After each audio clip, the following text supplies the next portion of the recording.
Part 2. Bible నిన్ను ఎలా ప్రభావితం చేస్తుంది? 1. మనసుకు శాంతి ఇస్తుంది.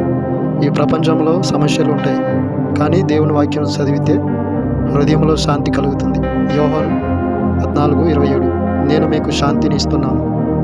2. జీవితానికి దారి చూపిస్తుంది. కీర్తనలు 119:105 ఈ వాక్యము నా పాదములకు దీపము. ఏ నిర్ణయం తీసుకోవాలో తెలియని సమయంలో బైబిల్ మనకు దారి చూపిస్తుంది. 3. పాపము నుండి దూరంగా ఉంచుతుంది.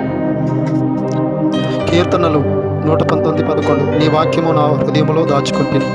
వాక్యం మన హృదయంలో ఉంటే పాపం మనపై అధికారము పొందదు. 4. నూతన స్వభావం ఇస్తుంది. 2 కొరింథీ 5:17 క్రీస్తులో ఉన్నవాడు నూతన సృష్టి. కోపం తగ్గుతుంది, క్షమ పెరుగుతుంది, ప్రేమ ఎక్కువ అవుతుంది. ప్రియమైన సహోదరులారా, బైబిల్ చదవడం ఒక అలవాటు కాదు, అది జీవితాన్ని మార్చే అనుభవం. ఈ రోజు నుండి నిర్ణయం తీసుకోండి. ప్రతిరోజు దేవుని వాక్యాన్ని చదువుతాను. ఈ వీడియో మీకు ఆశీర్వాదకరంగా ఉంటే లైక్ చేయండి, షేర్ చేయండి, ఛానల్ సబ్స్క్రైబ్ చేయండి. మీ ప్రార్థన అభ్యర్థనలు ఉంటే కామెంట్ చేయండి. Thank you.